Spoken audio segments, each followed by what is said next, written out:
Drama की starting में हम यहाँ पर जेनी को देखते हैं जो कि मेडिकल स्टोर में जा रही थी बिकॉज उसे यहाँ पर बहुत ज़्यादा नॉशियस फील हो रहा था। फिर यहाँ पर जो स्टोर के स्टाफ थे उससे सजेस्ट करने लग जाते हैं कि हमें लगता है कि आप प्रेग्नेंट हो। जेनी को उनकी बातों पर यकीन नहीं हो रहा था, तो फिर यहाँ का मेल स्टाफ उसे प्रेगनेंसी स्टिक दे देता है ताकि वो जाकर टेस्ट कर ले। फिर जैसे यहाँ पर शाव पेमेंट करने के लिए जाती है उसके पास पैसे तो होते ही नहीं है। फिर वहाँ पर वो स्टाफ उसे क्रिटिसाइज करने लग जाता है कि तुम्हें तो देख के लग रहा है कि तुम कोई नॉर्मल स्टूडेंट हो और इसी उम्र में। फिर बाद में यहाँ पर जेनी एक ब्लैक कार्ड निकाल कर उसे दे देती है एंड पेमेंट करने के बाद उन स्टाफ्स को पता चलता है कि ये ब्लैक कार्ड तो कोई किसी महंगे इंसान का है क्योंकि इसके अंदर तो 100 मिलियन रखे हुए हैं। फिर बाद में हमें यहाँ पर पास का सीन बताया जाता है जहाँ पर जेनी को ये कार्ड किम ने दिया था, ये कहते हुए कि इस कार्ड को लो और हमेशा हमेशा के लिए मेरी नज़रों से हट जाओ। फिर वापस से हम यहाँ पर प्रेजेंट में आ जाते हैं जहाँ पर जेनी अपनी जॉब पर चली जाती है एंड यहाँ पर वो क्लब में एज अ वेट्रेस काम किया करती है। एंड यहाँ पर मैनेजर जल्दबाजी में सभी स्टाफ को वहाँ पर जमा करता है क्योंकि यहाँ पर स्टाफ को प्रिंस ऑफ चाइना का वेलकम करना होता है। एंड बाद में यहाँ पर एंट्री हो जाती है किम की, जहाँ पर किम के साथ साथ मिया भी यहाँ पर होती है। एंड मिया यहाँ पर जेनी का नोटिस करती है, कहती है कि यहाँ पर तो देखो कौन है, वही सबसे अच्छी स्टूडेंट जो कि हमारे कॉलेज में एकदम भोली भाली बनकर आती है, लेकिन देखो ऐसा लगता है कि जैसे यहाँ पर वो स्ट्रिपर का काम कर रही हो। यहाँ पर जेनी उसे साफ साफ कह देती है कि जेनी यहाँ पर नॉर्मल वेट्रेस का काम करती है ताकि यहाँ पर वो कुछ अर्निंग कर कर अपने एक्सपेंसेस को देख पाए, लेकिन मिया को उसके रीजंस जानकर कोई मतलब ही नहीं होता। एंड यहाँ पर वो उसे वहाँ से बाहर निकाल कर धक्का मार देती है जहाँ पर जेनी की टकरार मिस्टर किम से हो जाती है। मिया के साथ साथ उसकी एक फ्रेंड भी होती है, तो फिर यहाँ पर वो लोग कहने लग जाते हैं कि लड़की तो यहाँ पर जानबूझकर आई होगी क्योंकि उसे पता होगा कि किम यहाँ पर आने वाला है, तो फिर किम यहाँ पर उसे कोई बोनस ना दे दे। फिर बाद में यहाँ पर मिया तो चिल्लाने ही लग जाती है, कहती कि तुम्हारी हिम्मत कैसी हुई किम को धक्का देने की। और यहाँ पर वो जेनी का थप्पड़ मारने वाली थी पर यहाँ पर किम उसे ये सब करने से मना करता है। फिर बाद में यहाँ से वो लोग जाने लग जाते जहाँ पर मैनेजर भी जेनी को ही दोषी ठहराता है और उसे चिल्लाने लग जाता है कि तुम्हें समझ भी आ रहा है कि तुमने किसे नाराज़ करने की कोशिश की है। बाद में जाकर एक अच्छी सी वाइन की बोतल उन्हें एज ए गिफ्ट दे आना और उनसे माफ़ी मांग लेना। फिर बाद में हम यहाँ पर क्लब के वीआईपी रूम का सीन देखते हैं जहाँ पर मिया उसे एक ड्रिंक दे रही होती है। ऐसा लग रहा था कि जैसे उस ड्रिंक के अंदर उसने जानबूझकर कुछ तो मिलाया हुआ हो। फिर बाद में यहाँ पर किम उस ड्रिंक को पीने भी लग जाता है और साथ साथ यहाँ पर उस क्लब का मैनेजर मिस्टर किम से रिक्वेस्ट कर रहा होता है क्योंकि यहाँ पर किम बहुत जल्द ही एक जुड़े का कॉन्फ्रेंस ऑर्गेनाइज करने वाला है, तो फिर यहाँ पर उसे भी उसके अंदर पार्टिसिपेट करना था एंड किम यहाँ पर उसे हाँ कह देता है। फिर इतने में यहाँ पर जेनी आ जाती है एक अच्छी सी बॉटल को लेकर, लेकिन यहाँ पर मिया और उसकी फ्रेंड वो दोनों मिलकर बेचारी जेनी को तो बुली करना ही शुरू कर देते हैं। दोस्त यहाँ पर किम उन्हें चिल्ला कर रुकने के लिए कह देता है एंड यहाँ पर उसे समझ आ रहा होता है कि ज़रूर इस ड्रिंक के अंदर कुछ तो मिला हुआ था, तो फिर यहाँ पर वो मिया को पूछने लग जाता है बट यहाँ पर मिया उसे कुछ रिस्पॉन्स नहीं कर पाती। वो उसे बस इतना कहती है कि वो उसके साथ समय बिताना चाहती है। किम यहाँ पर गुस्से में उन सभी के सभी लोगों को वहाँ से तुरंत ही बाहर निकलवा देता है। एंड जैसे ही यहाँ पर जेनी जाने वाली थी किम तो उसे रोक ही लेता है एंड किम का सारा शक जेनी पे चला जाता है क्योंकि बाद में यहाँ पर जेनी ही नेक्स्ट बॉटल को जो लेकर आई थी। फिर यहाँ पर वो उसे कहने लग जाता है, जेनी यहाँ पर उसे सॉरी बोलने लग जाती है, कहती कि उसकी ड्रिंक में कुछ भी मिलाया हुआ नहीं था। दूसरों यहाँ पर किम उसे किस करने लग जाता है जहाँ पर जेनी उसे अपने आप से दूर करने लग जाती है। किम कहता है कि तुम टेंशन मत लो, मैं यहाँ पर सारी रिस्पॉन्सिबिलिटी लेने के लिए रेडी हो जाऊँगा। एंड यहाँ पर उनके बीच में मेक आउट हो जाता है जिसके बाद में यहाँ पर किम को समझ आता है कि ये जेनी का फर्स्ट टाइम था, तो फिर यहाँ पर वो उसे बोलने लग जाता है कि मैंने कहा था कि मैं रिस्पॉन्सिबिलिटी लेने के लिए रेडी हूँ, तो तुम्हें जो चाहिए तुम कह सकती हो। एंड यहाँ पर जेनी उससे पैसे मांग लेती है जहाँ पर किम मन में कह रहा होता है कि तभी मैं सोचूं कि आखिर इस लड़की ने मुझे अप्रोच की हुई किया, आखिर इतनी बड़ी गोल्ड डिगर जो है। फिर यहाँ पर किम उससे अमाउंट पूछता है तो जेनी यहाँ पर 1 का इशारा करती है। जेनी का 1 से इशारे का करने का मतलब यही था कि उसे सिर्फ 1 लाख रुपीज़ चाहिए जो कि किम के लिए कुछ 10 रुपये जैसे ही होंगे, लेकिन यहाँ पर किम को लग रहा था कि उसे 1 बिलियन या 1 मिलियन चाहिए होंगे। फिर बाद में यहाँ पर किम उसे कार्ड देने लग जाता है। जेनी को पता होता है कि शायद से इसके अंदर कुछ ज़्यादा पैसे हो सकते, तो वो उसे कहने लग जाते कि मुझे कार्ड नहीं चाहिए। किम को लग रहा था कि कार्ड के साथ साथ इस लड़की को और भी कुछ चाहिए, तो यहाँ पर वो अपना जेट का पेंडेंट निकाल कर उसे दे देता है, कहता है कि फ़िलहाल के लिए मेरे पास बस इतना ही है और इतने में ही खुश रहो। एंड ये कहकर वो उसे ये भी तक बोलता है कि आइंदा मेरी नज़रों से हट जाना और गलती से भी अपना फेस मेरे सामने मत लाना। इतना बोलकर वहाँ से वो चला जाता है, जहाँ पर उसका असिस्टेंट बाहर खड़ा होकर उसका इंतजार कर रहा था एंड वो उसे बताने लग जाता है कि यंग लेडी आपको कब से ढूंढ रही है। तो फिर किम भी वहाँ से चला जाता है, जिसके बाद यहाँ पर जेनी बाहर आती है एंड असिस्टेंट भी यहाँ पर सोच में पड़ जाता है कि आज तक तो मेरे बॉस किसी से क्लोज नहीं हुए हैं, लगता है ये लड़की स्पेशल है। तो फिर यहाँ पर वो उसे मिस्टर किम का कार्ड देकर चला जाता है, ये कहते हुए कि अगर कभी ज़रूरत आए तो फिर आप मिस्टर किम को कॉल कर सकती हो। एंड यहाँ पर जाने तो उस गुस्से में आकर कार्ड को मरोड़ ही देती है। एंड ये सारी बातें होती है पास्ट की, जहाँ पर हम प्रेजेंट में आ जाते हैं। एंड यहाँ पर जेनी बता रही होती है कि अब इस दुनिया में जेनी के पास इस चाइल्ड के अलावा और कोई रिलेटिव ही नहीं है। फिर दूसरा हम यहाँ पर किम को देखते हैं, जो कि बहुत टेंशन में था क्योंकि यहाँ पर उसकी मम्मी हॉस्पिटल में एडमिट थी एंड डॉक्टर उसे कहने लग जाते कि हमें कुछ टेस्ट करने होंगे, उसके बाद ही हम यहाँ पर बता सकते हैं कि आखिर प्रॉब्लम्स क्या है।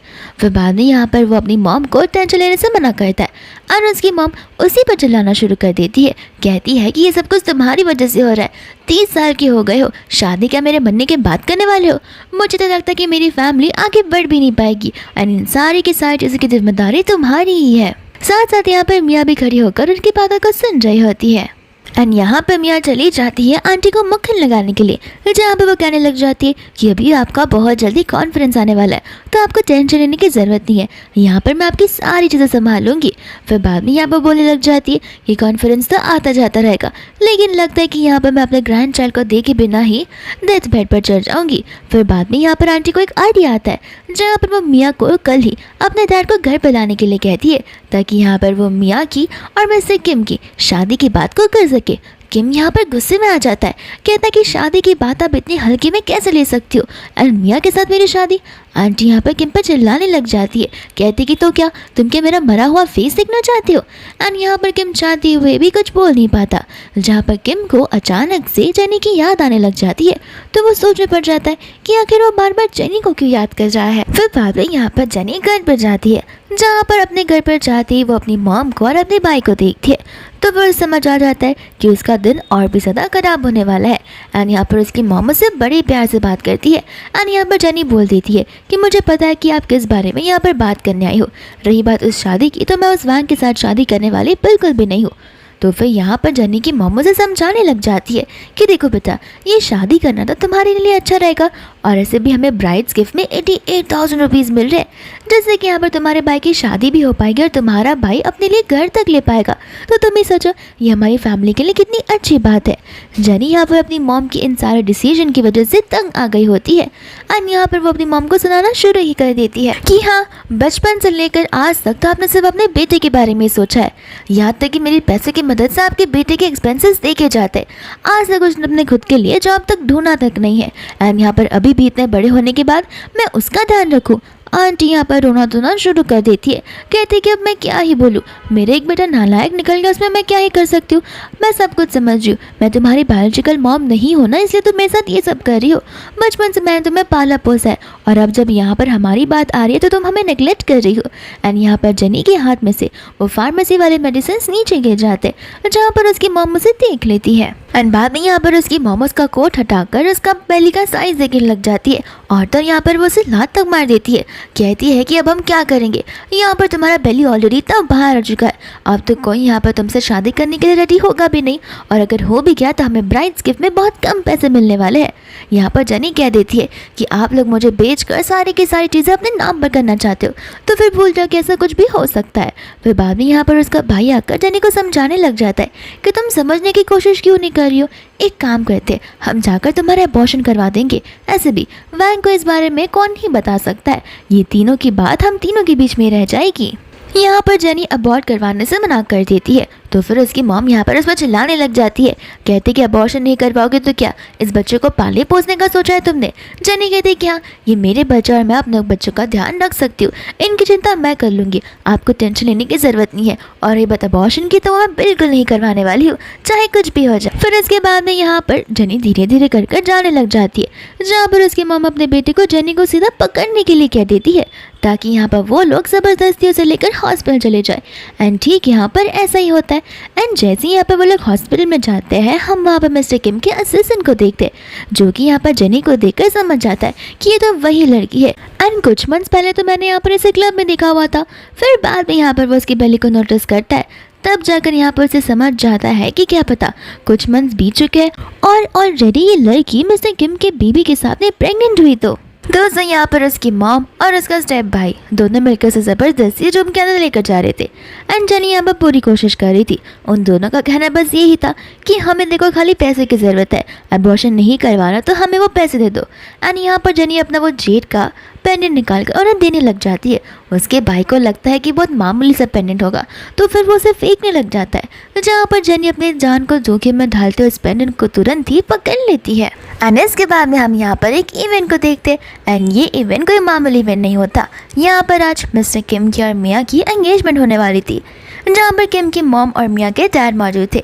एंड यहाँ पर वो लोग अपने रिलेशन के बारे में सभी गेस्ट को बताने लग जाते कि बचपन से यहाँ पर किम और मिया एक साथ रहे।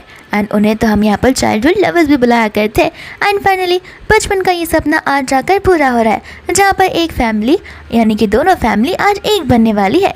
यहाँ पर उनका एक फ्रेंड होता है जो कि कहने लग जाता है कि आखिर हमारे ब्राइड और ग्रूम है कहाँ पर। फिर हम यहाँ पर किम को और मिया को देखते हैं। मिया तो यहाँ पर बहुत खुश होती है। वो अच्छे से ड्रेसअप होकर चली जाती है किम के पास में और उसे पूछने के लिए कि आखिर वो कैसी दिख रही है, लेकिन यहाँ पर किम का इंटरेस्ट उसमें बिल्कुल नहीं होता और तो वो उसकी तरफ देखता भी नहीं है। मिया यहाँ पर किम से कहने लग जाती है कि हमारी शादी होने के बाद यहाँ पर मुझे फोनिक्स क्राउन चाहिए। किम कहता है कि तुम फोनिक्स क्राउन के तो लायक भी नहीं हो और जो हो रहा है उसे बस होने दो, ज़्यादा एक्साइटेड होने की ज़रूरत नहीं है। एंड वो वहाँ से चला जाता है।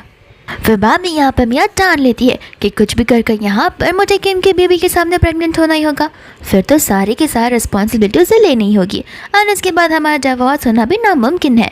एंड इतने में यहाँ पर किम का फ़ोन रिंग होने लग जाता है, जहाँ पर कॉल किया होता है जेनी ने। एंड यहाँ पर जेनी अपना नाम बताती है तो फिर यहाँ पर मिया को जेनी का नाम याद आने लग जाता है। यहाँ पर जेनी मदद मांग रही होती है, जहाँ पर मिया जो है जेनी को वार्निंग दे देती है कि देखो मेरा और मिस्टर किम का अभी के अभी एंगेजमेंट होने वाला है, तो खबरदार अगर तुमने उसके साथ एक बार फिर से हुकअप करने की कोशिश की, इस बार तो मैं तुम्हें जिंदा भी नहीं छोड़ूंगी। एंड गुस्से में आकर यहाँ पर वो उस कॉल को कट कर देती है। दोस्तों यहाँ पर जेनी की स्टेप मॉम और स्टेप ब्रदर्स पर चिल्लाने लग जाते हैं, कहते कि तुमने उसके साथ नाइट स्पेंड की है जिससे कोई और वाइफ ऑलरेडी बनने वाली है, आगे तुम्हारी लाइफ का अब क्या ही होगा। एंड अब तो तुम्हें यहाँ पर अबॉर्शन करा नहीं होगा चाहे कुछ भी हो जाए। एंड फिर बाद में यहाँ पर किम और मिया उस इवेंट में आ जाते हैं, जहाँ पर साफ साफ नजर आ रहा था कि किम को मिया के क्लोज भी नहीं रहना है। एंड बाद में यहाँ पर उसका वो फ्रेंड पूछने लग जाता है कि हमने सुना है कि वो फोनिक्स क्राउन तुम दोनों ही मिलकर बनाया हुआ है, लेकिन यहाँ पर मेन डिज़ाइन जो है वो मिया का है। मिया सभी को बताने लग जाते कि हाँ डिज़ाइन तो मेरा ही है, लेकिन यहाँ पर किम ने मुझे इसे बनाने में बड़ी मदद की है। फिर बाद में यहाँ पर वो लोग उन सभी को फोनिक्स क्राउन बताने लग जाते, जहाँ पर उस क्राउन को देखते ही सभी लोगों के होश और हवा उड़ जाते, क्योंकि यहाँ पर वो क्राउन बहुत ही ज़्यादा ब्यूटीफुल होता है। सभी के लिए क्राउन सिर्फ और सिर्फ प्राइसलेस होता है। सभी लोग यहाँ पर कहने लग जाते न जाने वो कौन सी लकी लड़की होगी जिसे एक क्राउन पहनने का मौका मिलेगा और वो इस क्राउन को डिजर्व करती है। सभी लोग यहाँ पर ये तो कहने लग जाते कि वो लड़की कौन ही हो सकती है, वो लड़की हमारी मिया ही हो सकती है। एंड बाद में यहाँ पर वो लोग मिया को वो क्राउन पहनाने के लिए कहते, साथ साथ मिया भी यहाँ पर किम को वही कहती है। मिया के डैड भी किम से सेम बात कहते एंड सभी लोग यहाँ पर चीयर अप कर वो क्राउन मिया को पहनाने के लिए बोलने लग जाते हैं। एंड रही बात इस क्राउन की, तो फिर ये क्राउन पूरे के पूरे किम फैमिली से आगे बढ़ता आ रहा है। एंड यहाँ पर इसका डिज़ाइन थोड़ा सा चेंज किया गया है। फिर बाद में यहाँ पर किम अपने गार्ड्स को उस क्राउन का लॉकर खोलने के लिए बोलता है। एंड इतने में यहाँ पर उसका असिस्टेंट आकर बताने लग जाता है कि वो लड़की प्रेग्नेंट है। तो फिर किम यहाँ पर उस लॉकर को बंद रखने के लिए कहता है। किम को यहाँ पर कुछ समझ नहीं आ रहा होता। फिर असिस्टेंट यहाँ पर उसे कुछ मंथ्स पहले की बात को याद दिलाने लग जाता है।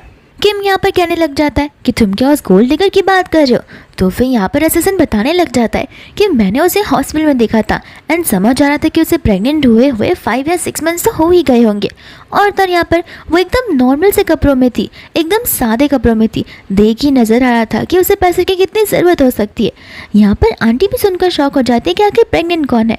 साथ साथ किम यहाँ पर शौक हो जाता है कि मैंने उस लड़की को 100 मिलियन दिए थे, तो फिर उसने 100 मिलियन का क्या ही किया होगा। दोस्तों यहाँ पर जेनी की मॉम और उसका भाई उसे फोर्स कर रहे होते हैं अबॉर्शन करवाने के लिए, जहाँ पर जेनी बेचारी रो रो कर उन्हें ऐसा करने से मना कर रही थी।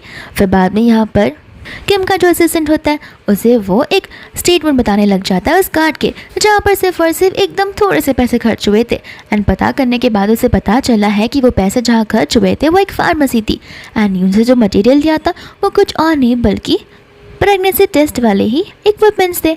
यहाँ पर किम सोचने पर जाता है कि आखिर मैंने उसे मिसअंडरस्टैंड कर लिया। दोस्तों यहाँ पर असिस्टेंट उसे बताने लग जाता है कि उसकी फैमिली वाले भी उसके साथ में थे, जहाँ पर वो लोग उसका अबॉर्शन करवाने के लिए गए थे। मिया यहाँ पर समझ जाती है कि उसका पत्ता अब कटने वाला है, तो फिर यहाँ पर वो किम से कहने लग जाती है कि तुम भी क्या इन लोगों की बातों को सुन रहे हो। ऐसे भी आज हमारी एंगेजमेंट है और आज हमारे लिए बहुत स्पेशल दिन है, तो हम इसे स्पॉइल नहीं करना चाहिए। किम यहाँ पर उसका हाथ हटा देता है, कहता है कि अब ये एंगेजमेंट नहीं हो पाएगी और तुम्हारा और मेरा रिलेशन यहीं पर खत्म होता है। मिया के डैड को अच्छा नहीं लगता। वो यहाँ पर किम से कहने लग जाते हैं कि आखिर तुम्हारे कहने का मतलब क्या है, मैंने इस इवेंट को ऑर्गेनाइज किया है, इतने सारे गेस्ट को बुलाया एंड तुम यहाँ से जा रहे हो। किम यहाँ पर अंकल से माफ़ी मांगने लग जाता है एंड कहता है कि मुझे यहाँ से जाना होगा, पर जैसे वो जाता है मिया उसे रोक लेती है, कहते कि तुम यहाँ पर आज मुझे छोड़कर जा रहे हो उस बिच के लिए। किम यहाँ पर बोलने लग जाता है कि मुझे उस लड़की की रिस्पॉन्सिबिलिटी लेनी होगी एंड यहाँ से वो जाने लगता है, जहाँ पर अंकल किम को वार्निंग देने लगते हैं कि अगर तुम सचमुच यहाँ से जा रहे हो तो फिर याद रखना, यहाँ पर तुम्हारे पास जो कुछ भी है वो मैं मेक श्योर करूँगा कि तुम सारी चीज़ें अपने हाथों से खो दो। किम कहता है कि उससे मुझे कुछ फ़र्क नहीं पड़ता, लेकिन अगर मैंने कोई गलती की है तो मुझे उसकी रिस्पॉन्सिबिलिटी लेनी ही पड़ेगी। मिया यहाँ पर पागलों की तरह हंसने लग जाती है, कहते कि इस ग्राउंड को बनाने में मैंने तुम्हारी कितनी मदद की थी एंड आज तुम यहाँ पर मुझे छोड़कर जा रहे हो। एंड किम गुस्से में आकर उस ग्राउंड की ओर अपने वाइन के ग्लास को फेंक कर चला जाता है, जिस वजह से उसकी कांच टूट जाते हैं एंड बाद में यहाँ पर अंकल भी अपनी बेटी को लेकर चले जाते हैं। दोस्तों यहाँ पर किम की मम्मा होती है जो कि असिस्टेंट को यहाँ पर पूछने लग जाती है, तो फिर असिस्टेंट यहाँ पर उसकी सारी बातें बताने लग जाता है एंड आंटी यहाँ पर बड़ी खुश हो जाती है, कहती है कि तुम भी मुझे उस हॉस्पिटल में लेकर चलो।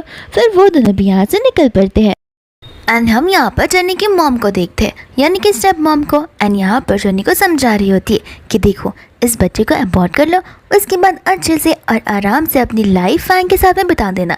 जनी भी यहाँ पर अपने स्टेप मॉम को समझाने की कोशिश कर रही थी कि मैंने आपको कितनी बार कह दिया है कि मैं यहाँ पर अबॉर्शन नहीं करवाना चाहती हूँ, लेकिन आप मेरी बात मानने के लिए रेडी हो ही नहीं। एंड इसे साफ साफ समझ आ रहा है कि मेरा कोई अपना रिलेटिव है तो वो सिर्फ और सिर्फ मेरा बेबी है और कोई भी नहीं। एंड इतने में यहाँ पर हम वैंग को आते हुए देखते हैं, जो कि एकदम गंदे तरीके से यहाँ पर जेनी को एड्रेस कर रहा था। वो कहने लग जाता है कि आखिर कहाँ है मेरी वाइफ जिसे मैंने खरीद कर रखा है। एंड बाद में यहाँ पर उसका स्टेप ब्रदर और उसकी स्टेप मॉम जेनी को दिखाने लग जाते हैं, लेकिन यहाँ पर उसका बेली देखकर तो उसका दिमाग ही सटक जाता है। वो कहने लग जाता है कि मैंने इस प्रोडक्ट के लिए तुम्हें इतने पैसे नहीं दिए थे एंड तुम्हें क्या चाहिए कि मैं यहाँ पर क्या इस बच्चे का बाप बनकर रहूँ। जेनी का भाई यहाँ पर जी से समझाने लग जाता है कि कोई बात नहीं, आप टेंशन मत लीजिए, इस कुछ मिनटों की बात है, इसका अबॉर्शन होने के बाद सब कुछ नॉर्मल हो जाएगा। एंड यहाँ पर हम देखते हैं किम को कार में, जहाँ पर वह जेनी के नंबर पर कॉल करने की कोशिश कर रहा था, बट यहाँ पर उसका कॉल कोई पिक ही नहीं कर रहा था। दूसरा यहाँ पर उसे पास्ट की बात याद आ रही होती है, जहाँ पर उसने जेनी को एक गोल्ड डिगर समझ लिया था एंड वो इस चीज़ के लिए बहुत ज़्यादा सॉरी था। वह यहाँ पर वो लोग तुरंत ही हॉस्पिटल में पहुँच जाते हैं एंड पहुँचते यहाँ पर वो ये सारी चीज़ें देखते हुए उन्हें मारने पीटने लग जाते हैं। साथ साथ वहाँ पर गार्ड्स भी होते हैं जो कि उन्हें पकड़ कर रख लेते हैं। बाद में यहाँ पर किम जेनी से माफ़ी मांगने लग जाता है देरी से आने के लिए। यहाँ पर जेनी को समझ नहीं आ रहा होता कि वो यहाँ पर कैसे आ गया। किम यहाँ पर उसे माफ़ी मांगता है, कहता है कि अब मैं तुम्हें प्रोटेक्ट करके रहूँगा। इतने में यहाँ पर जेनी बेहोश हो जाती है, जिसके बाद में किम यहाँ पर जेनी को उठा कर ले जाने लगता है एंड पीछे की ओर से सभी गार्ड्स उन तीनों लोगों को पीट पीट कर मारने लग जाते हैं। एंड बाद में यहाँ पर डॉक्टर जेनी को चेक करने लग जाते हैं, जहाँ पर डॉक्टर किम को जेनी का ध्यान रखने के लिए कहते हैं। बोलते हैं कि ब्रेन पर ज़्यादा डिस्ट्रेस होने की वजह से, फिजिकल टेंशन आने की वजह से यहाँ पर बेबी पर और मॉम पर बहुत बड़ा ही इफेक्ट पड़ सकता है, तो फिर ध्यान रखिएगा कि वो लोग किसी टेंशन या फिर प्रॉब्लम स्ट्रेस में ना पड़े।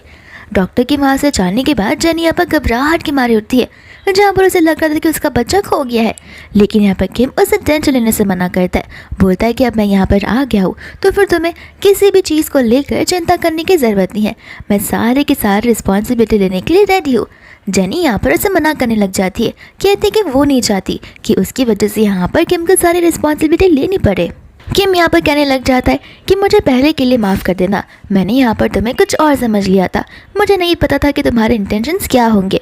बाद में यहाँ पर जेनी रो रही होती है, जहाँ पर किम उसे दिया हुआ पेंडेंट उसे वापस लौटाकर उसे पहना देता है एंड यहाँ पर उसे वो माफ़ी मांगने लग जाता है उसकी रॉन्ग ड्रिंक्स के लिए। इतनी में यहाँ पर उसकी मॉम आ जाती है, कहते कि चलो अच्छा है, तुम्हें अपनी गलतियों का एहसास तो हुआ है। बाद में यहाँ पर आंटी जेनी से कहने लग जाती है कि माफ़ कर देना, किम की वजह से यहाँ पर तुम्हें इतना कुछ सहना पड़ रहा है।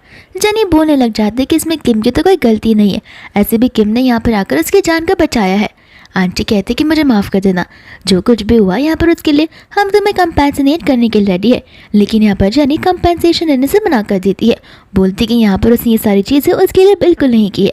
यहाँ पर आंटी बोलने लग जाती है कि तुम कितनी अच्छी लड़की हो, और रही वो लड़की दूसरी मिया, वो तो कितनी ही ज़्यादा स्नेक की तरह लड़की है।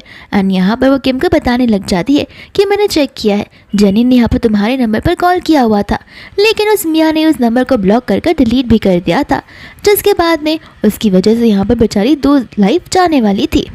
लेकिन तुम टेंशन मत लो, मिया को तो मैं आराम से देख लूंगी। बाद में यहाँ पर आंटी जेनी को इयररिंग्स देने लग जाती है, जो कि यहाँ पर आंटी की मदर इन लॉ ने दिया हुआ था, बट यहाँ पर जेनी उसे लेने से मना कर देती है। फिर भी यहाँ पर उसकी फ्यूचर मदर इन लॉ से वो दे ही जा रही थी, एंड गलती से यहाँ पर वो नीचे गिर जाता है। असिस्टेंट यहाँ पर टेंशन में आ जाता है, कहता है कि ये तो पूर्वजों से संभाली गई है। जेनी बाद में यहाँ पर उनसे माफ़ी मांगती है, कहती है कि पैसे आती मैं आपको कंपेंसेट कर दूंगी। एंड आंटी यहाँ पर असिस्टेंट में चिल्लाती है, कहती है कि मेरी डॉटर इन लॉ को डराओ मत, यहाँ पर बेचारी ऑलरेडी कितनी ज़्यादा टेंशन में, और ऐसे भी पुरानी चीज़ें इसे आखिरकार कोई संभाल कर कब तक ही रख सकता है, तो तुम्हें टेंशन लेने की ज़रूरत नहीं है। एंड बाद में यहाँ पर वो असिस्टेंट को वो ज्वेलरी उठाकर उसे रिप्लेस कर एकदम अच्छा सा और न्यू ज्वेलरी बनाने के लिए बोल देती है। एंड एक बार फिर से यहाँ पर वो जेनी से माफ़ी मांगने लग जाती है, धीरे से यहाँ पर आने के लिए और उसे रिकॉग्नाइज ना करने के लिए। एंड यहाँ पर किम को वो वार्निंग देने लग जाती है कि अब से तुम्हें जेनी का ध्यान रखना होगा, एंड हमारी फैमिली जेनी के लिए जो बन सके वो करेंगी और जेनी को प्रोटेक्ट करेंगी, ताकि जेनी यहाँ पर उदास ना हो। एंड यहाँ पर कल ही कि कल डिस्चार्ज होने के बाद जेनी हमारे साथ हमारे घर पर चलेगी। एंड किम यहाँ पर अपनी मॉम को टेंशन लेने से मना कर देता है। एंड फिर नेक्स्ट डे यहाँ पर वो लोग जेनी को लेकर घर पर आ जाते हैं, जहाँ पर सभी के सभी स्टाफ जेनी को यहाँ पर यंग लेडी कर वेलकम करती है। एंड यहाँ पर आंटी तो किम को धक्का मारकर जेनी को लेकर सोफा पर बैठ जाती है, जहाँ पर किम खुद ब खुद हंसने लग जाता है। एंड बाद में आंटी उसे अपना ब्रेसलेट निकाल कर देने लगती है, जेनी भी यहाँ पर उसे लेने से मना कर देती है। किम यहाँ पर जेनी को बोलने लग जाता है कि अगर मॉम तुम्हें कोई चीज़ दे रही है तो वो प्यार से दे रही है, तो फिर बिना यहाँ पर बहस के तुम उसे ले लिया करो। एंड बाद में यहाँ पर वो उसे थैंक यू आंटी बोलती है। आंटी यहाँ पर बोलती कि मुझे बुरा लग रहा है, तुम अभी भी यहाँ पर मुझे आंटी बुला रही हो। फिर यहाँ पर जेनी उसे मॉम करके बुलाने लग जाती है। जेनी यहाँ पर अपने मन में सोच रही होती है कि यही उसके सपनों का घर जैसा है। फिर बाद में यहाँ पर असिस्टेंट आ जाता है तो स्टाफ को लेकर, जो कि यहाँ पर जेनी की हेल्थ का ध्यान रखेंगे। एंड बाद में यहाँ पर वो लोग जेनी को मेडिसिन सूप देने लग जाते हैं, जहाँ पर ये सूप जो है अलग अलग मेडिसिन से बनाया गया है, एंड ये सारे मेडिसिन अब्रॉड से आए हुए हैं, एकदम ट्रेडिशनल है। फिर बाद में यहाँ पर किम बताने लग जाता है कि मॉम यहाँ पर सवेरे सवेरे ही उठ गई थी, ताकि यहाँ पर वो तुम्हारे लिए स्पेशलिस्ट को ला पाए और तुम्हें तुम्हारी खातिरदारी भी एकदम अच्छे से कर पाए। जेनी यहाँ पर मेडिसिन को पीने लग जाती है, जहाँ पर उसकी आंखों से तो आंसू ही आ जाते हैं। आंटी को लगता है कि वो तीखा होगा या फिर कड़वा होगा, तो वो उसे रिटर्न करवाने वाली थी, लेकिन जेनी यहाँ पर बताने लग जाती है कि वो उनके इस एक्शन की वजह से बहुत ज़्यादा खुश है और ये तो खुशी के आंसू है। फिर बाद में यहाँ पर असिस्टेंट कुछ लेडीज़ को लेकर आ जाता है ढेर सारे कपड़ों को। आंटी यहाँ पर बताने लग जाती है कि ये 3 स्टाफ है, जहाँ पर उनका वेट और तुम उनका साइज़ डिटो तुम्हारी तरह ही है, तो फिर यहाँ पर तुम्हें जो कपड़े पसंद आए तुम उसे ले सकती हो। जेनी यहाँ पर आंटी को थैंक यू बोलती है, साथ साथ बताती है कि वो अपने खुद के कपड़े में ही कंफर्टेबल है। आंटी यहाँ पर कहने लग जाती है, लेकिन जब भी तुम्हें कोई भी चीज़ की ज़रूरत है तुम मुझे या किम को या फिर यहाँ पर स्टाफ को बता सकती हो।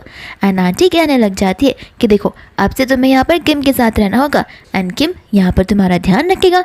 किम के साथ रहने वाली बात को सुनकर वो दोनों के दोनों नर्वस हो जाते हैं, यानी कि शाय फील करने लगते हैं। जेनी यहाँ पर मॉम से मना करने लग जाती है, एंड मॉम यहाँ पर उसे समझाती है ये किम नहीं ध्यान रखेगा तो और कौन ध्यान रखेगा, ऐसे तो मैं भी ध्यान रखूंगी, लेकिन हमारे घर के ट्रेडिशंस के अकॉर्डिंग एक मैन को अपनी वुमेन का ध्यान इस समय पर बड़े अच्छे से और बड़े केयरफुली रखना चाहिए, और तुम्हें यहाँ पर शर्माने की भी कोई ज़रूरत नहीं है, उसकी रिस्पॉन्सिबिलिटी है और वो ये करने के लिए अपने मन से ही राजी है। जेनी यहाँ पर किम को सारे बोलती है कि उसकी वजह से यहाँ पर किम को इतनी तकलीफ होगी, एंड किम यहाँ पर उसे सर पर धीरे से मार कर कहता है कि तुम भी क्या यहाँ पर तकलीफ की बात कर रहे हो, ऐसे भी मॉम अभी थोड़े टाइम में चली जाएंगी, तो मैं तुम्हें लेकर ऊपर रेस्ट करने के लिए ले चला जाता हूँ। जेनी को लग रहा था कि वो लोग चल कर जाएंगे, एंड किम यहाँ पर उसे प्रिंसेस ट्रीटमेंट देना शुरू कर देता है, जहाँ पर वो उसे उठा कर ले चला जाता है, लेकिन बेडरूम में जाते जाते उसका खुद का पैर फिसल जाता है और वो दोनों बेड पर गिर जाते हैं, एंड इनकी क्लोजनेस बहुत बढ़ जाती है, जहाँ पर किम उसे किस करने के लिए आगे बढ़ता है, बट यहाँ पर जेनी शर्माने लग जाती है और उसे बोलती है कि आगे तुम करना क्या चाहते हो। एंड जैसे ही वो उठने जाता है तो वो यहाँ पर जेनी का जो हेयर होता है वो तो उसके बटन्स में स्टक हो गया था, तो जेनी यहाँ पर उसे निकालने लग जाती है, जिसकी वजह से यहाँ पर उसका बटन ओपन हो जाता है एंड जेनी यहाँ पर उसके मसल्स को देखने लग जाती है। फिर बाद में यहाँ पर किम उसे बिठाने लग जाता है एंड उसे कहता है कि मुझे यहाँ पर तुम्हारे लिए कुछ करना है। जेनी के दिमाग में तो ख्याली पुलाव चल रहे होते, वो सब बोलने लग जाती, लेकिन तुम्हें नहीं लगता कि कुछ जल्दी ये सारी चीज़ें हो रही है? तो वो अपनी आंखों को बंद कर देती है, जहाँ पर किम उसके लिए पिल्लो अच्छे से रखता है एंड उसे अच्छे से लिटाता है एंड उसे बोलने लग जाता है कि पता नहीं तुम अपने दिमाग में क्या सोच रही हो, मैं तो यहाँ पर एक पार्टी के बारे में बात कर रहा था, जो कि ये पार्टी तुम्हारे लिए ऑर्गेनाइज की जाएगी। जेनी यहाँ पर पार्टी की वर्ड को सुनकर सोचने लग जाती है। किम कहता है कि क्यों, तुम्हें इस पार्टी को ऑर्गेनाइज नहीं करना?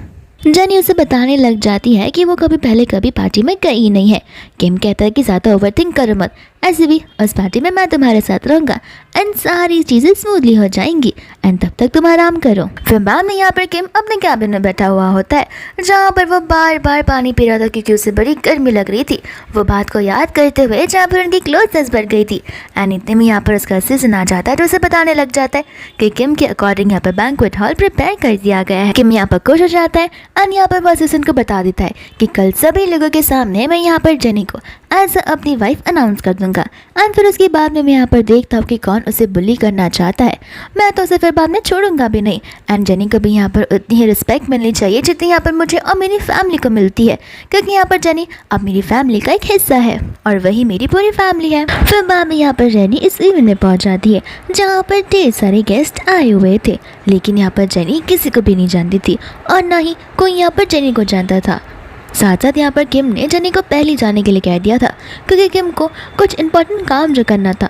फिर यहाँ पर जेनी आसपास के लोगों को बातें करते हुए सुनती है, जहाँ पर आसपास के लोग यही बात कर रहे होते हैं कि मिस्टर किम आज सभी के सामने अपनी फियांसी का अनाउंस करना चाहते हैं। जेनी सोच में पड़ जाती कि क्या पता वही उसकी फियांसी हो, लेकिन फिर लोग ये भी बताते कि उसकी फियांसी बहुत नोबल घराने से है, इसका मतलब है उसकी फैमिली बहुत रिच है। फिर यहाँ पर जेनी को समझ जाता है कि वो तो उसकी फियांसी हो ही नहीं सकती, क्योंकि अगर उसकी फियांसी रिच घराने से है तो फिर वो तो रिच फैमिली को बिलोंग करती ही नहीं है। फिर बाद में यहाँ पर वो अपने आप को रियलिटी वर्ल्ड में लाने लग जाती है, ये कहते हुए कि वो सिर्फ एक सिंड्रेला है, जहाँ पर उसे इतनी ड्रीमी वाले हाउस, इतनी ड्रीमी पर्सन कुछ दिनों के लिए ही मिले हैं। असल में उसकी लाइफ एकदम अलग है और यहाँ पर किम तो प्रिंस जैसा है। फिर हम यहाँ पर डीजी को और जाओ को देखते हैं, जहाँ पर डीजी और जाओ नोटिस करते हैं जेनी को और यहाँ पर वो लोग उसे बुलाने लग जाते हैं और डीजी यहाँ पर जेनी के आते उसकी बुराई करना शुरू कर देती है कि तभी मैं सोचूं कि यहाँ पर इतनी वियर्ड स्मेल कहाँ से आ रही है।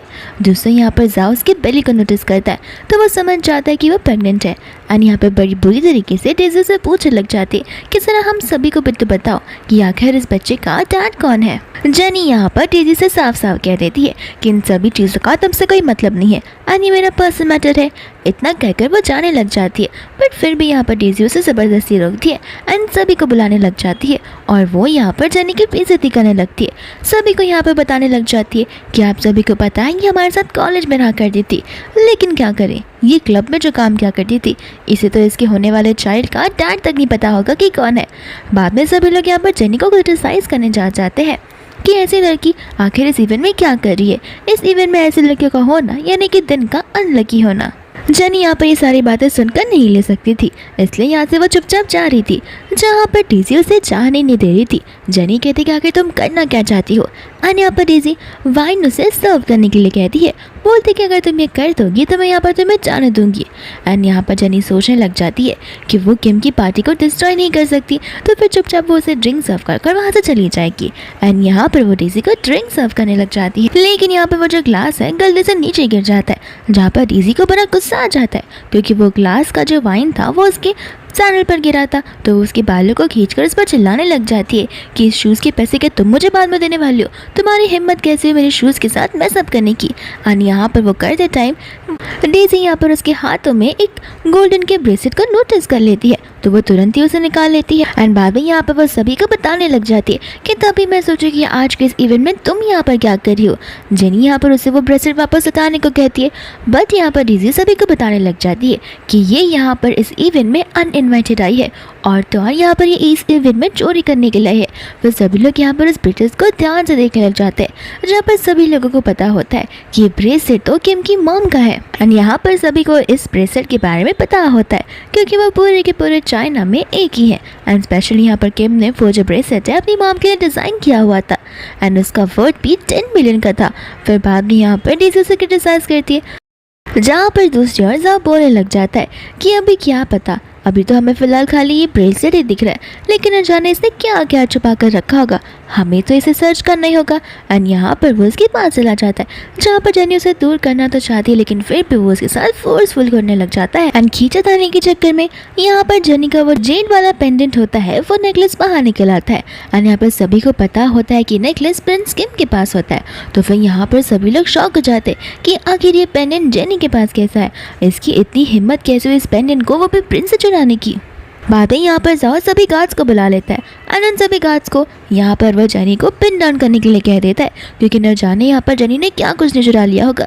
जेनी यहाँ पर उन्हें बताने की कोशिश करते कि ये दोनों चीज़ें उसे दी गई है, लेकिन यहाँ पर जैसे बताने लग जाती कि आखिर इतनी बड़ी रॉयल फैमिली का तुम्हारे साथ क्या ही रिलेशन हो सकता है, तुम्हें झूठ भी बोलना तो साफ झूठ बोलो, इतना ईजी झूठ कैसे बोल सकती हो जो कि पकड़ा जाएगा। फिर यहाँ पर वो लोग बोलने लग जाते हैं कि हमें इसके कपड़ों के आसपास छानबीन कर लेना चाहिए, क्या पता उसने क्या कुछ ना छुपा कर रखा हो। एंड यहाँ पर ज़बरदस्ती वो लोग उससे कपड़े को फाड़ने तक लग जाते हैं। एंड इतने में यहाँ पर जेनी की मदर-इन-लॉ आ जाती है, जहाँ पर वो सभी को रुकने के लिए कहती है। एंड यहाँ पर जाओ उन्हें बताने लग जाता है कि इस लड़की ने आपका ब्रेसलेट चुराया, साथ साथ उसने यहाँ पर प्रिंस किम का पेंडेंट तक चुराया हुआ है और इसकी वजह से पूरी पार्टी का माहौल खराब हो गया, तो हम इसे यहाँ पर सबक सिखा रहे हैं। साथ साथ डीसी भी यहाँ पर बोलने लग जाती है कि हाँ इसे सबक सिखाना ज़रूरी है एंड हमारी वजह से यहाँ पर ये यहाँ से आज नहीं जा सकती। आंटी बोलती कि अरे वाह तुम तो यहाँ पर मेरी बहुत मदद कर रहे हो, इसका मतलब ये है कि मुझे तुम्हें रिवॉर्ड देना ही होगा। तो डीसी और जा यहाँ पर खुश हो जाते हैं। दूसरा यहाँ पर उसकी मदर उन दोनों को अपने पास बुलाती है एंड जैसे ही यहाँ पर वो दोनों पास आते हैं आंटी उन दोनों को जोर जोर का थप्पड़ लगा कर देती है। फिर बाद में उन्हें लग रहा होता है कि कुछ मिसअंडरस्टैंडिंग हो गई होगी एंड यहाँ पर उसकी मॉम बताने लग जाती है कि जो पेंडेंट है वो मेरे बेटे ने यहाँ पर जेनी को दिया हुआ है। एंड रही बात उस ब्रेसलेट की, तो वो ब्रेसलेट ही मैंने यहाँ पर जेनी को दिया, तुम कौन हो तो यहाँ पर जेनी को जज करने वाले। फिर बाद में यहाँ पर जो गार्ड्स होते हैं वो उन दोनों को वहाँ से लेकर जाने लग जाते हैं, जहाँ पर डीजी आंटी से बहुत माफ़ी मांगती है इस गलती करने के लिए। फिर बाद में यहाँ पर आंटी उनकी बातों को मानने के लिए रेडी नहीं थी, तो फिर वो दोनों यहाँ पर जेनी को बोलने लग जाते, लेकिन आंटी यहाँ पर साफ साफ कह देती है कि अब यहाँ पर जेनी से माफ़ी क्यों मांग रहे हो, उसे क्रिटिसाइज़ करने से पहले ये सब कुछ सोचना चाहिए था। अब यहाँ पर माफ़ी मांगकर कुछ फ़ायदा नहीं है, जिसने जो गलती की उसे उसकी सज़ा मिलकर रहेगी। एंड यहाँ पर वो उन लोगों को भी बाहर निकाल देती है जिसने यहाँ पर जेनी के खिलाफ बुरा बुरा बातें बोला था।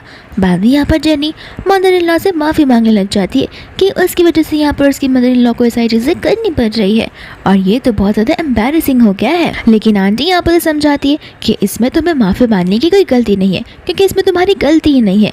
और रही बात इस ड्रेस की, तो मेरी वजह से ड्रेस खराब हो गया, हम जाकर घर पर ड्रेस को चेंज कर सकते हैं। यहाँ पर उसकी मदर-इन-लॉ से बोलने लग जाती है, तुम्हें यहाँ पर बड़े नीटली और बड़े अच्छे से ड्रेसअप होना होगा, क्योंकि वहाँ पर वीआईपी आने वाले हैं।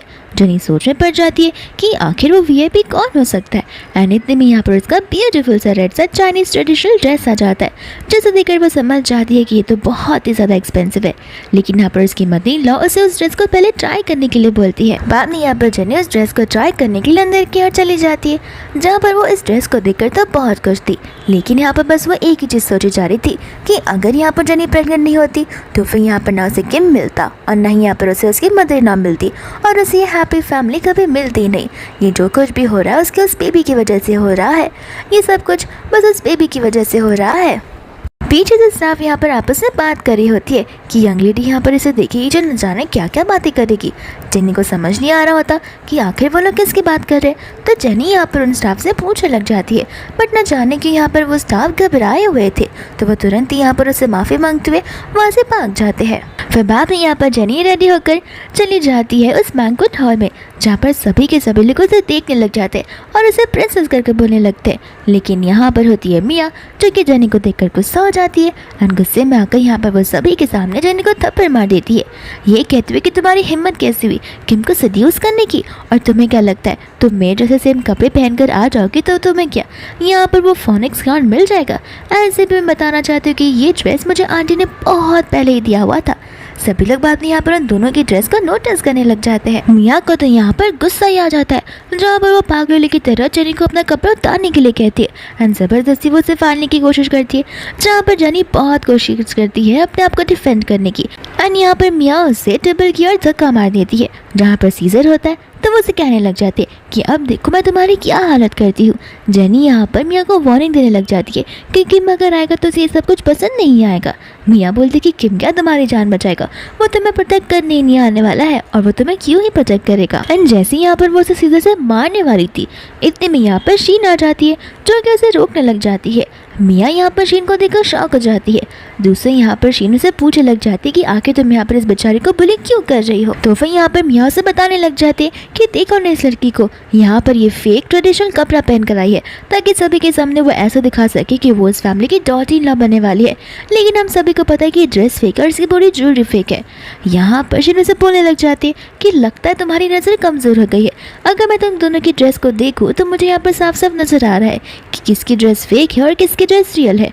मिया को यहाँ पर कुछ समझ नहीं आ रहा होता एंड शीन का कहने का बस यही मतलब था कि जेनी का जो ड्रेस है वो एकदम रियल लग रहा है एंड रही बात मिया की तो उसका ड्रेस फेक है। मिया यहाँ पर कहने लग जाती है कि कुछ भी मत बोलो, ये ड्रेस और ये सारी चीज़ें आंटी ने मुझे बहुत पहले ही खुद से दी थी। शीन यहाँ पर कहने लग जाती है कि देखो मुझसे बेट ना लगाओ तो बेटर होगा, क्योंकि यहाँ पे मुझे पता है कि कौन सा रियल है और कौन सा फेक है।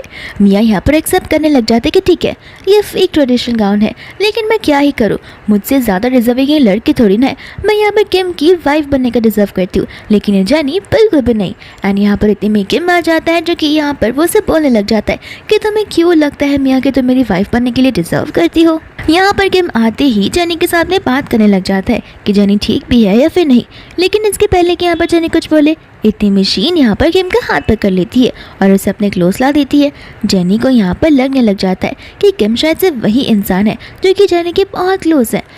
जेनी को यहाँ पर लगने लग जाता है कि शीन शायद से वही इंसान है जिससे यहाँ पर किम बहुत क्लोज है और शीन यहाँ पर नोबल फैमिली से भी बिलोंग करती है, तो क्या पता शीन ही उसके फियांसे हो। भाभी यहाँ पर शीन किम को बोल रही होती है कि इतनी देर से क्यों गए, यहाँ पर कितना अच्छा ड्रामा हो रहा था, तुम्हें ये सब कुछ देख लेना चाहिए था। इतने में यहाँ पर जेनी बोलने लग जाती है कि माफ़ कर देना, मुझे यहाँ पर आकर डिस्टर्बेंस नहीं फैलाना था, और वो वहाँ से जाने लग जाती है, जहाँ पर किम उसे रोकता है। किम यहाँ पर उसे कहने लग जाता है कि शायद से कुछ मिसअंडरस्टैंडिंग हो गई है। जेनी बोलती कि नहीं, यहाँ पर शीन बहुत प्रॉस्परस लगती है एंड मुझे लगता है कि वो तुम्हारे लिए परफेक्ट है, मैं शीन को अपने आप से कंपेयर कर भी नहीं सकती, और माफ़ कर देना कि मैं ये ड्रेस पहन रही हूँ। शीन यहाँ पर बोलने लग जाती है कि तुम रो क्यों रही हो, अगर तुम्हें ड्रेस पसंद है तो पहन लो, मुझे ऐसे भी ये ड्रेस पसंद नहीं है, कितनी ज़्यादा ट्रेडिशनल लगती है। किम यहाँ पर उसे कहे जा रहा था कि उसे कुछ मिसअंडरस्टैंडिंग हुई है, लेकिन जेन यहाँ पर उसे बोल देती कि देखो तुम्हारी फीलिंग्स जिसके साथ है तुम्हें उसके साथ ही रहना चाहिए, ज़बरदस्ती यहाँ पर तुम्हें नहीं करनी चाहिए।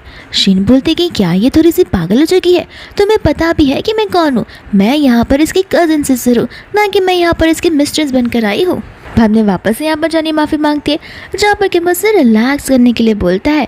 वह दूसरा यहाँ पर वो यहाँ पर चिल्ला उठता है, वो उसे बोलने लग जाता है कि तुम्हारी हिम्मत कैसी हुई इस इवेंट में बिन बुलाए आने की, एंड यहाँ पर आकर मेरी जेनी को इस तरीके से बुली करने की। यहाँ पर मियाँ बोलने लग जाते कि तुम मेरे फियांसे हो और तुम्हारी शादी सिर्फ मेरे साथ ही पॉसिबल है और किसी अरे गहरे के साथ नहीं। यहाँ पर तुमने इसकी वजह से मुझे उस दिन एंगेजमेंट पर छोड़ दिया एंड मैं यहाँ पर अपना रिवेंज वापस लेने के लिए आई हूँ। किम यहाँ पर गार्ड्स को बुला देता है एंड वो उन्हें मियाँ को वहाँ से ले जाने के लिए कहता है, जहाँ पर मियाँ चीख चीख कर चिल्लाने लग जाती है। एंड इतने में यहाँ पर उसके डैड आ जाते हैं, जो कि यहाँ पर किम पर चिल्लाने लग जाते कि तुम्हारी हिम्मत कैसे हुई मेरी बेटी की इंसल्ट करने की। तो फिर यहाँ पर किम बोलने लग जाता है कि आपको अपनी बेटी को थोड़े मैनर से सिखाने चाहिए थे, लगता है यहाँ पर उसे समझ नहीं आता कि लोगों के साथ बिहेव कैसे किया जाता है। अंकल यहाँ पर उस पर चिल्लाते हैं कि अगर तुमने उस एंगेजमेंट को नहीं छोड़ा होता तो मेरी बेटी की ये हालत नहीं होती। किम कहता है कि देखिए ऐसे भी आप अपनी बेटी की शादी हमारे साथ सिर्फ इसलिए करवा रहे थे ताकि आपका बिजनेस जो है वो बूस्ट हो पाए। मियाँ यहाँ पर कहने लग जाती है, लेकिन मैं तो तुम्हें से रियल लव करती हूँ ना। किम यहाँ पे बोलने लग जाता है कि कौन सा रियल लव, मुझे अच्छे से पता है कि उस दिन क्लब में मेरे ड्रिंक में ड्रग्स किसने मिलाए थे, ऐसे हरकतें करने वाली लड़की कैसी बोल सकती है कि वो मुझे रियल लव करती है। फिर बाद में यहाँ पर अंकल किम को क्रिटिसाइज करने लगते, इतने में यहाँ पर जाओ भी आ जाता है, जब बोलने लग जाता है कि हमारे साथ भी इनजस्टिस हो रहा है, ऐसी लड़की के लाके तुम लड़ ही क्यों रहे हो। यहाँ पर मियाँ के डैड गुस्से में आकर कह देते कि मैं तुम्हारी कंपनी के साथ यहाँ पर सारे के सारे कोलैबोरेशंस और सारे के सारे पार्टनरशिप यहीं पर ख़त्म कर रहा हूँ। जाओ भी बड़े जोश में आके कह देता है कि मैं तो तुम्हारे नाम को ही बैन करने वाला हूँ। सभी लोग यहाँ पर कहने लग जाते हैं कि कहीं यहाँ पर मिस्टर किम को लॉस ना हो जाए। एंड यहाँ पर जेनी बहुत ही टेंशन में आ जाती है क्योंकि उसकी वजह से ये सब कुछ यहाँ पर हो रहा होता है। जेनी यहाँ पर किम को पूछने लग जाते हैं कि आखिर हमें यहाँ पर क्या करना चाहिए। किम मुझसे बोलने लग जाता है कि तुम टेंशन मत लो, ऐसे भी यहाँ पर वो लोग हमें बीट नहीं कर पाएंगे। मिया के डैड यहाँ पर उसे बोलने लग जाते कि जितनी डींगे मानी है मार लो, एक बार यहाँ पर तुम्हारी मॉम को आने दो, देख लेना वो हमसे कंपटीशन कर ही नहीं पाएगी। एंड इतने में यहाँ पर उसकी मॉम आ जाती जो कहने लग जाते कि सही कहा तुमने, मैं तुम सबको यहाँ पर नाराज़ क्यों ही करूँगी। यहाँ पर मिया के डैड को लग रहा होता है कि किम की जो मॉम है वो सारी बातें समझ रही है, लेकिन किम की मॉम का तो इंटेंशन कुछ और ही होता है क्योंकि वहाँ पर वो हमेशा अपने बेटे और अपनी डॉटर इन लॉ जेनी के साथ ही खड़ी रहने वाली है। फिर बाद में यहाँ पर मियाँ किम को बोलने लग जाते कि देखो तुम इस वुमन के ऊपर गिव अप कर दो तो फिर यहाँ पर तुम्हें कोई नुकसान पहुँचा ही नहीं पाएगा। एंड बाद में यहाँ पर वो अंकल सभी गार्ड्स को बोलने लग जाते कि किम को और उसकी फैमिली को गिरफ्तार कर लो। पर यहाँ पर जेनी उनसे बोलने लग जाती कि प्लीज़ ये सब कुछ मेरी वजह से हो रहा है, यहाँ पर मैं नहीं चाहती कि मेरी वजह से दो फैमिलीज आपस में झगड़ा करे। मिया यहाँ पर चिल्ला चिल्ला कर कहने लग जाती है कि आई बड़ी यहाँ पर नाटक करने वाली, अब कुछ मतलब नहीं है। तुम अगर यहाँ पर मेरे घुटनों पर नीला कर माफ़ी भी मांग लोगी तो फिर भी यहाँ पर मैं तुम्हें माफ़ नहीं करने वाली हूँ। अब बहुत देरी हो चुकी है। किम यहाँ पर जेनी से कहने लग जाता है कि तुम्हें यहाँ पर इनसे माफ़ी मांगने की ज़रूरत नहीं है, मैं यहाँ पर चीज़ों को ऑटोमेटिकली सॉर्ट कर दूंगा। किम यहाँ पर उसे कहने लग जाता है कि आखिर आप लोग यहाँ पर कितने बेशरम ऐसे कैसे हो सकते हो, बेचारी वो इनोसेंट वुमन है एंड आप सब मिलकर उसी के ऊपर सारा का सारा ब्लेम डाले जा रहे हो और तो यहाँ पर आप लोग उसे इतना ज़्यादा इफेक्ट कर रहे हो। फिर बाद में यहाँ पर अंकल चिल्लाने लग जाते हैं, कहते कि हम सब मिलकर यहाँ पर तुम्हारे खिलाफ मोर्चा निकालेंगे। एंड इतने में यहाँ पर हम मास्टर लियो को देखते हैं जो कि हेड ऑफ द फैमिली होते हैं। एंड उनके यहाँ पर आते ही माहौल पूरा बदल जाता है। एंड अंकल यहाँ पर एकदम बेचारे से बनने का नाटक करने लग जाते हैं। मास्टर लियो यहाँ पर बोलने लग जाते हैं कि आखिर यहाँ पर क्या चल रहा है एंड तुम लोग यहाँ पर बार बार किम को दोषी क्यों ठहरा रहे हो। तो फिर यहाँ पर वो जो अंकल है सारा का सारा ब्लेम किम पर डालने लग जाता है। मास्टर लियो कहते कि लगता है तुम्हारे पास यहाँ पर कुछ ज़्यादा ही पावर रखी है। तो फिर यहाँ पर अंकल कुछ बोलता, इसके पहले मास्टर लियो यहाँ पर उसे ज़ोर से थप्पड़ लगा देते हैं। अंकल बोलते कि शायद से आपसे कुछ मिसअंडरस्टैंडिंग हो गई है। मास्टर लियो कहते कि मेरे सामने ज़बान ना खोलो तो बेहतर होगा, यहाँ पर मेरी फैमिली को बचाने वाला कोई और नहीं बल्कि किम ही था। एंड यहाँ पर तुम लोग किम को दोषी ठहरा रहे हो, तुम्हारी हिम्मत कैसी अपने पावर्स को इस तरीके से अब्यूजिव वे में यूज़ करने की। फिर बाद में यहाँ पर वो सभी लोग नील डाउन कर उसे माफ़ी मांगने लग जाते, लेकिन यहाँ पर मास्टर लियो उन्हें माफ़ नहीं करते। तो सभी के सभी लोग यहाँ पर किम से माफ़ी मांगते।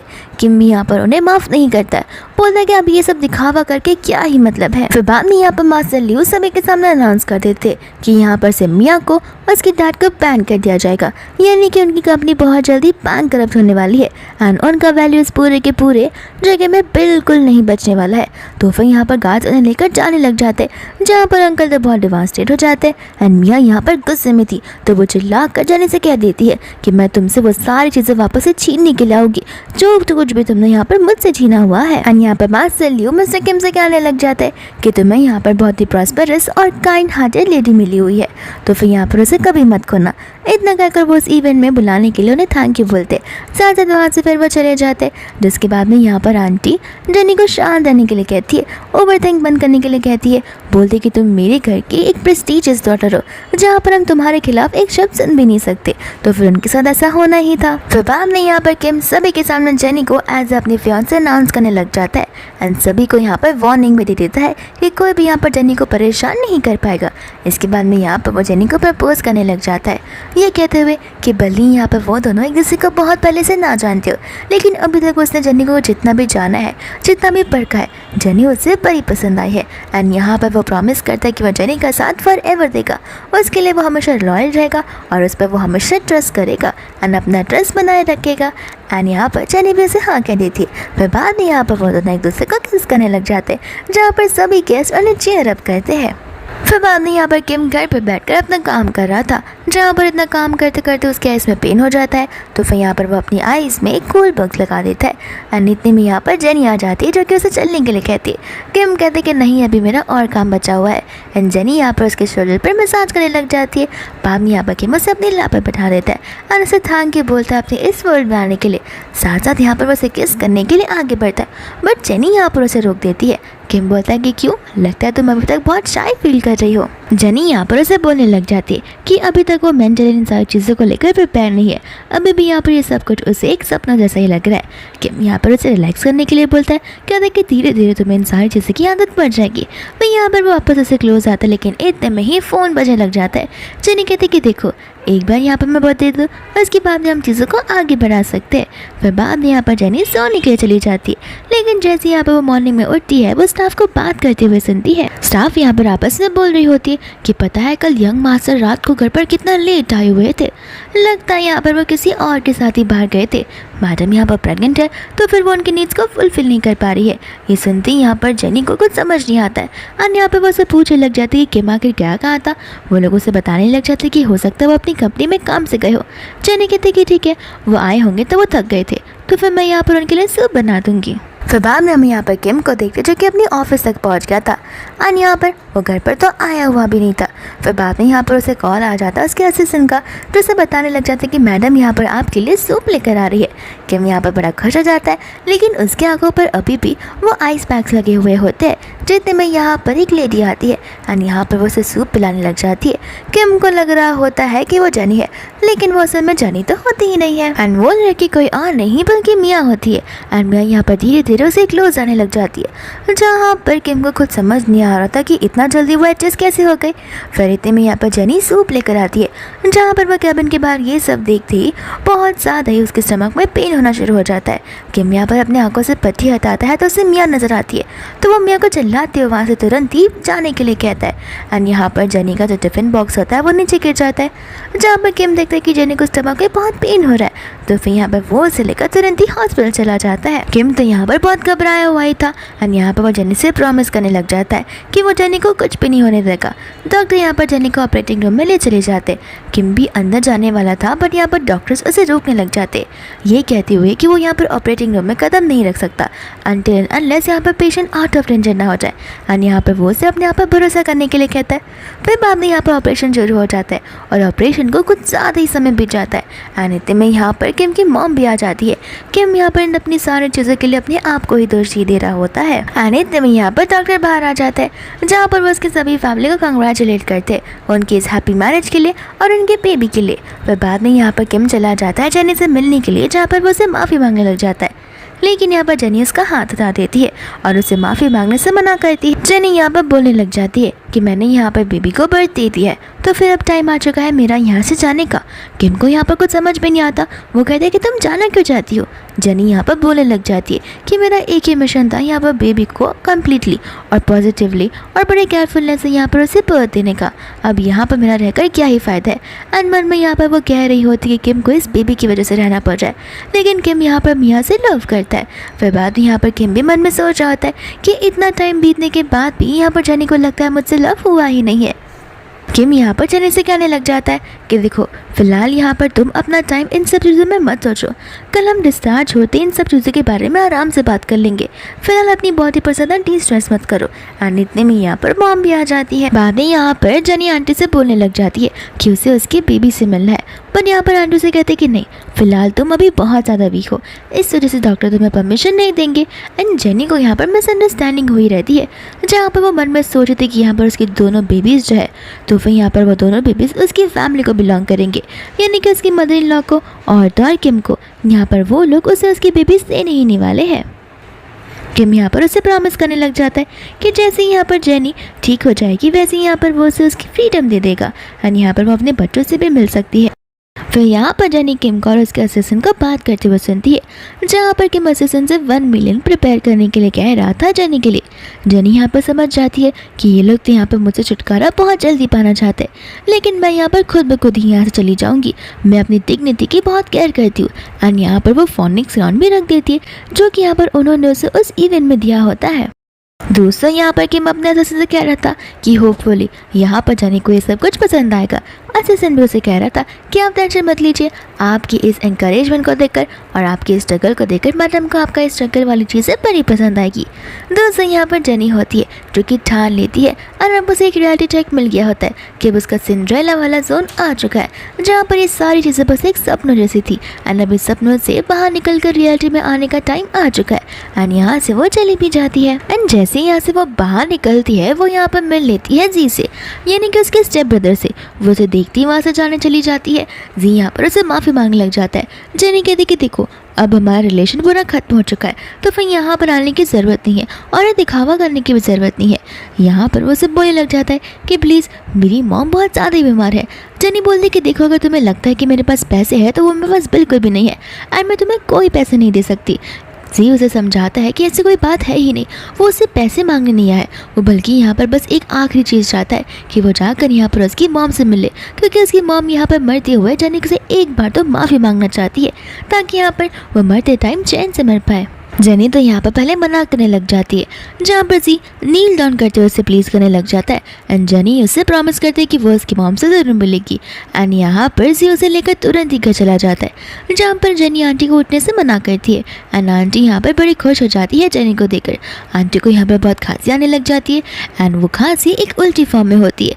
आंटी यहाँ पर जेनी से बोलने लग जाती है कि ये सब कुछ मेरे कर्मों का सज़ा मुझे मिल रहा है। जेनी यहाँ पर बोलने लग जाती है कि मैं आपको इस तरीके से ऐसे मरने नहीं दे सकती एंड यहाँ पर वो उन्हें बोलने लग जाती है कि जेनी यहाँ पर हॉस्पिटल में सारी अरेंजमेंट्स करके रख देगी एंड हमें यहाँ पर तुरंत ही आंटी को हॉस्पिटल लेकर जाना होगा।